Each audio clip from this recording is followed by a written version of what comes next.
Hi, it's Rick, and we're back to another inductive study, continuing our series in Galatians. You can see I've got Olive Tree open, and I have Evernote open, and I've made the fonts really big so you can see it.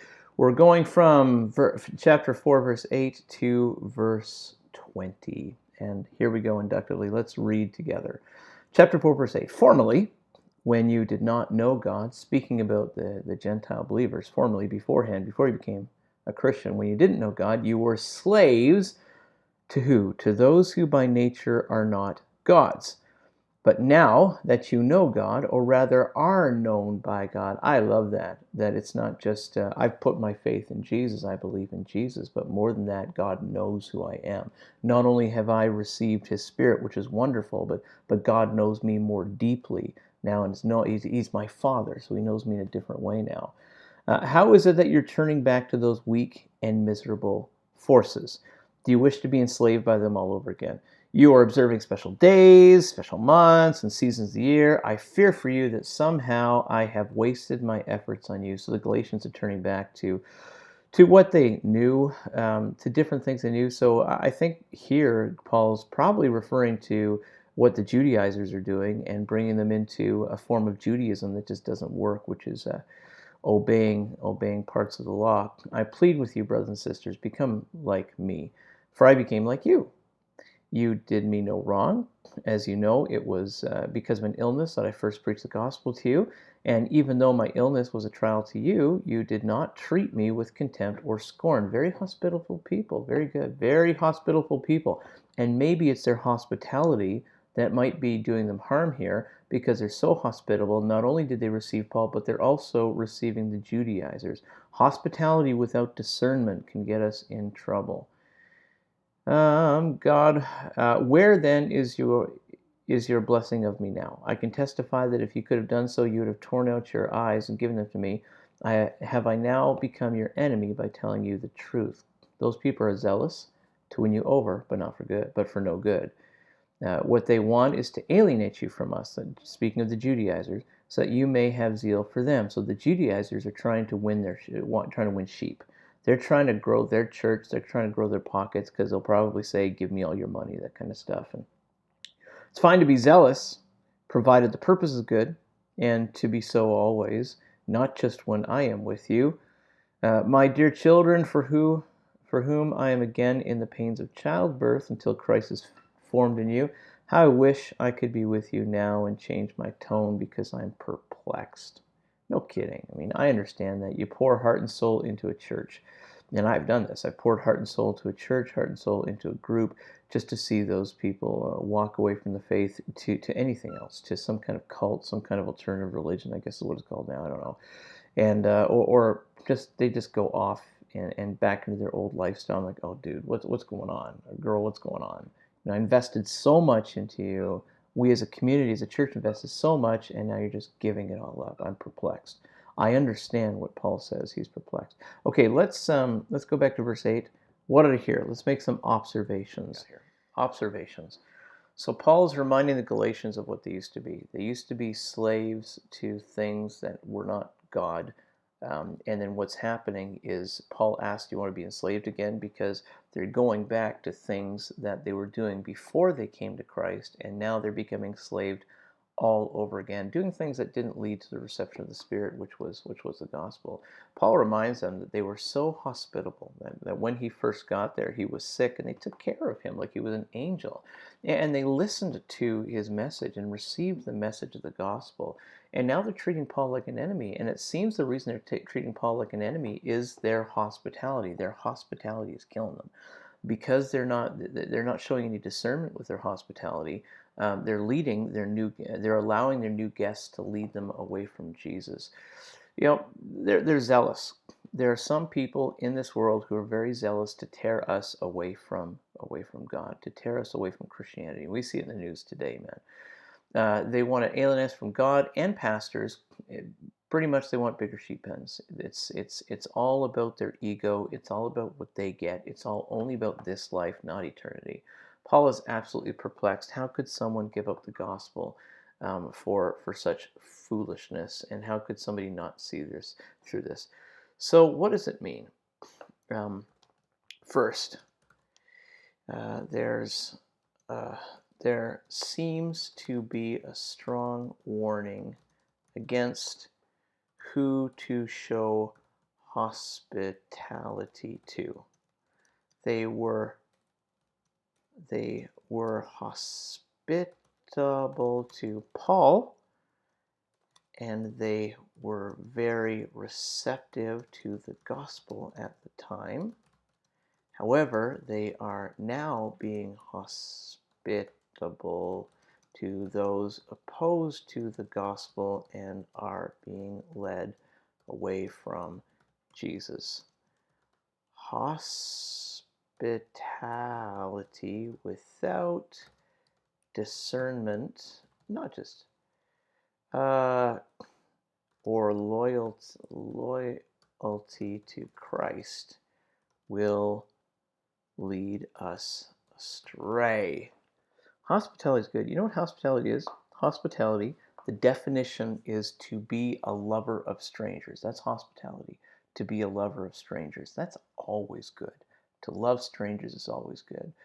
But we need to understand here that it's never us against them. It's not like we're thinking that we're better than anybody else, but we need to hold on to our salvation. And if our level of hospitality is allowing us to, or is causing us to surrender to the will of those we are being hospitable to, that's more like that's not hospitality, it's like a lack of self-esteem. Don't let your lack of self-esteem by treating others really well lead you away from God. That's just wrong. It sounds to me like that's what they're doing. What else does it mean? Turning your back, turning my back on Jesus and accepting any other spiritual truth. It's not a truth. That's why I put it in what do you call those things? Parentheses? Quotation marks. I lose words. I don't know why. Any other spiritual truth is actually rejecting Jesus completely and making us just like we never knew him. I'd say actually, if we it puts us in a deficit position because we would then have spiritual baggage. I've met people with spiritual baggage, man. I just, as we were doing the outreach at the Potato Fest just this last weekend, I bumped into some people who I'm trying to share the gospel. We shared the gospel with around 3,000 or so people. 600 people chose to say yes to Jesus, and I led them in a prayer. And I know it was just sowing a seed. God willing, they'll find their way into a church. It was just sowing a seed, but 600 people decided to say yes. I choose to believe in Jesus. Anyways, I bumped into some people though who said, "No, I don't want to talk about this. You know, I've tried every religion. I've tried Baha'i, I've tried Buddhism, I've tried Hinduism, and whatever else that came out of their mouth." Honestly, I think they were just opening their mouth and words were jumping out. But the thing is, they got a lot of spiritual baggage, and when you don't commit to Christ, and when you start jumping around and if you don't commit to a local assembly as well, and you start jumping around, you then have spiritual baggage, and that spiritual baggage will put you in a deficit position. You never get that restart. You get a restart with Jesus. He forgives you and starts your life fresh with him. But there reaches a point where we get so much baggage that it's hard to see through all the baggage to see what's real and what's vital and what's essential. So anyways, there we go. Let's move on. Turning back. Okay, so what's next? There are people. Oh yeah, Paul warns about people who want to intentionally drag us away from God and good pastors. How about that? All right, so what does it mean? First, seems to be a strong warning against people, against who to show hospitality to. So hospitality, please be hospitable. Please love strangers for the sake of sharing of Jesus, of sharing the gospel. You know, Jesus says it's a cup of water in my name Jesus says. That's where the blessing comes from. It's not just doing good things, but it's doing good things in my name, in Jesus' name, for the purpose of advancing God's kingdom. That's where the power is. That's where the blessing is. It's not just being hospitable. So these people were being hospitable to people opposed to the gospel. That hurt them and dragged them away from God and church. Turning my back on Jesus, if I ever fall into that, if I ever give somebody that influence over me, which drags me out of the church and away from Jesus, what's going to happen to me is I'm going to develop some deficit problems. There's going to be red in my spiritual ledger. I'm going to have baggage, and it's going to be harder for me to come back to Christ because it gets hard to see through that spiritual baggage. And Paul just warns us that there are people who are intentionally trying to drag us out of the church. So what do I have to do about it? I need to commit first to Jesus.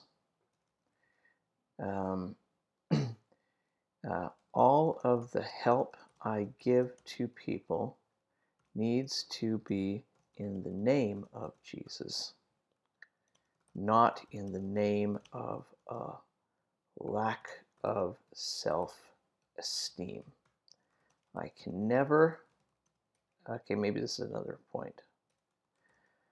I should never give someone opposed to the gospel a place of influence over me that would cause me to leave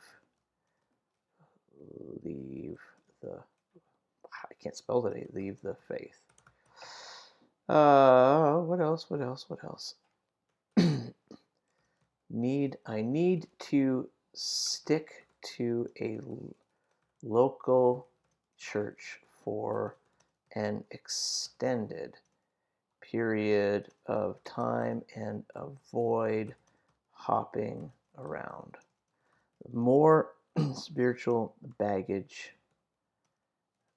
I collect, the harder it will be to see Jesus through the baggage. Listen, if people in your church are ticking you off, it's much better for you to work through that stuff and to build the relationship. Because if you leave that church and go to another church, you are bringing that negativity with you to that church. You are bringing unresolved issues with you to that new church. There is no reset for stuff like this. That's a lack of forgiveness. If you leave and things are just unsaid, just left like that, no apologies made, it's a lack of forgiveness. You carry that stuff with you. You now have baggage. That's going to hurt you as you try to move closer to Jesus. That's going to hurt you as you try to invest yourself into a new local assembly. You probably won't. You'll get to the point where you keep on leaving so many churches because of negative stuff. You're going to reach the point where you're not going to be able to invest yourself in a local church, and you're borderline lost now. So if you got some problems at your local assembly, the best thing to do is to forgive and seek forgiveness. We've got the Lord's Prayer, who tells us we need to forgive in order to be forgiven. If you don't forgive, and if you just sort of jump ship, you're messing with your own forgiveness, okay? Don't mess with your own forgiveness. Forgive. I'll tell you why it's so vitally important. We see in this text why it's so vitally important, because of spiritual baggage. So much spiritual baggage, at least that's the application I drew from that. So much spiritual baggage. I see this in people. It's going to be harder and harder for you to see what is vital because of all the spiritual baggage that you're carrying around with you. So stick to a local church. Be wary, be cautious about spiritual people who think they have something to say. Because some people intentionally are trying to pull us away from Jesus.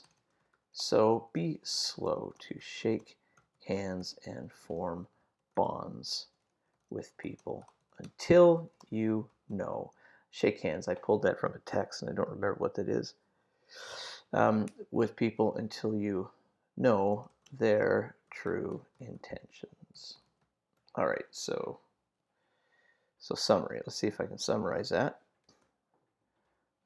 The loudest things I'm hearing, woohoo, there we go, hearing are, one,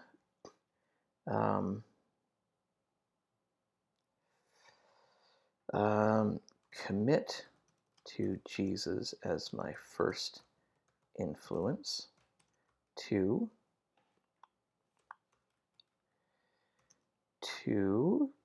should never give someone opposed the gospel. Don't accommodate people opposed to the gospel. 3, if you push back against that and you think, yeah, we do need to love everyone, including those who oppose the gospel, but we don't have to be hospitable to them. We don't have to be meeting their needs. Well, love them, but don't empower them to preach their opposition. Don't empower them. As a matter of fact, if we read the letter of 3 John, that person, I think it's the woman some woman that he's talking to, and he scolds that woman for allowing those opposed to the gospel to spend some time in her house, because they had no place to go. They were sleeping on the streets, and so she puts them up, and John's like, what are you doing? They're opposed to the gospel. What you're doing by helping them is you're empowering them to go and shut the church down. We got to be mindful of this stuff. Don't accommodate people opposed to the gospel. 3, you need to stick to 3. Commit to a local assembly and don't hop around. And 4, how is all this going to come together? Be cautious about spiritual people. Remember that there are those who are intentionally trying to lead people away from Jesus. Ooh, yeah, Jesus. Please help me to completely commit to you first. Help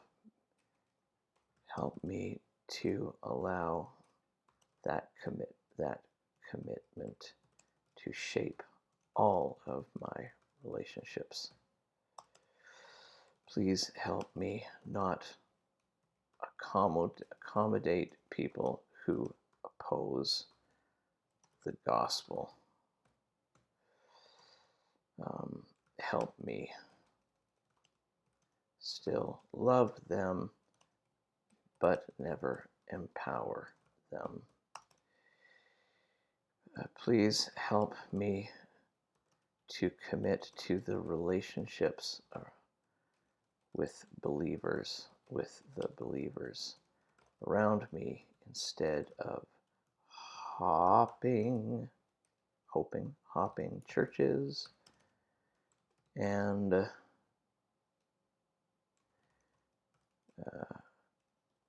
please help me be wise about those I should never consider a friend. Share. Oh, amen. Now it's official. Not done praying until you say amen, right? Okay, so let's summarize here. It works. 3 instructions that guide you toward healthier commitments. 3 instructions that guide you toward healthier commitments. Okay, let's see if this works. I'm going to test this now. 3 instructions that guide you toward healthier commitments. I have a friend who has a business called Air Force One. Man, he's a good guy, and he's pretty smart. He's an entrepreneur, and he did it on his own. He set up this fan business, commercial fans, and he called it Air Force One. And I remember he had a question about whether he should start to hire some employees, or if he should gain a partner. And because if he gained a partner, then it would be way more work out of a partner than out of an employee, because they've invested into the business, they feel it's their own business. And so he decided, okay, I think I want to go with a partner. But for him, he needed to find the right partner, because if his partner didn't share the same core values as him, it would have brought down the business.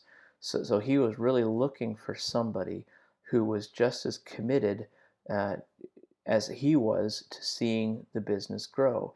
But before a commitment to building a business, there needs to be something else. What do we do to help us understand the kind of people that we can kind of jump into these commitments with, jump into these real relationships with, to move us forward in life? Well, there's some three guidelines here. There's actually three instructions out of the book of Galatians that help us to be able to navigate the commitments that we make and the partnerships that we make in life. First of all, we need to commit to Jesus as our first relationship. You need to commit to Jesus as your first relationship.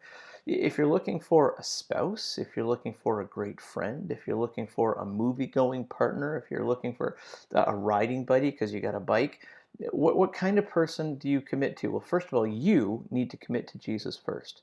And if any of these other relationships have an influence over you that pulls you away from Jesus, you got to cut those relationships. Your first relationship is to Jesus Christ. Before you commit to any other relationship, any other person, any other friend, your first relationship is to Jesus. And you got to make sure that you know in your own heart that if anybody's going to influence you away, you got to cut them off. And if you're going to partner with somebody, they have to have the same opinion.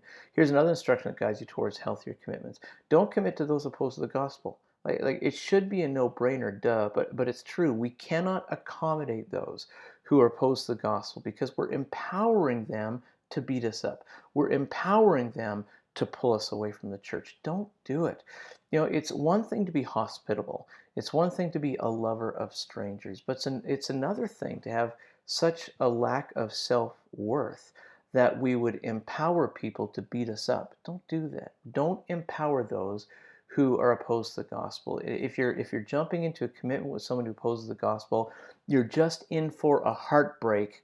Don't do it. The Bible says don't be unequally yoked. There's a reason why a husband and a wife both need to be believers because they share the same core values. If a husband and wife are not both believers, then that non-believer is going to pull that believer out away from Jesus, and it's going to be the believer's fault because the believer never chose to make her or his first relationship about God. And then finally, commit to a local assembly. This is really, really important. You may not think it's important, but it's going to help you make healthier commitments because when you stick to a local assembly and you push through all of the negativity, there's backbiting a little bit, and I hate church politics, there's that in there. When you commit to a local assembly and you're willing to work through all of the relationship problems that arise from trying to build stronger relationships, and you push through that and you actually grow relationships, is very, very healthy. But what happens is, if you don't commit to a local assembly and you're the kind of person that jumps from this place to that place to this experience to that experience, what happens is you gain a collection of baggage. And when you gain a collection of baggage, it's really hard to see through that baggage to what's vital and what's important. And if you keep on jumping out of these relationships that really have a lot of potential to grow and to build, if you just do the hard work of relationships, yes, sometimes it does mean you got to fight, you got to butt heads, you got to argue. I've argued with some people and butted heads with some people because they're worth it. Because if we fight it out, then it's going to grow the relationship. I don't like doing it, but you got to build the relationship. If you choose not to do that, then what's happening is you're not developing the strength to build this relationship, this commitment muscle, and you lack the discernment to know the kind of person that you can build an actual relationship with. So, three instructions that guide you toward healthier commitments. I'm going to say to healthier partnerships. How about that? Healthier partnerships. All right. God bless you. I'm now going to do a shorter version of this, and we'll call that the inductive sermon, inductive devotional, and I'll see you next time. God bless you.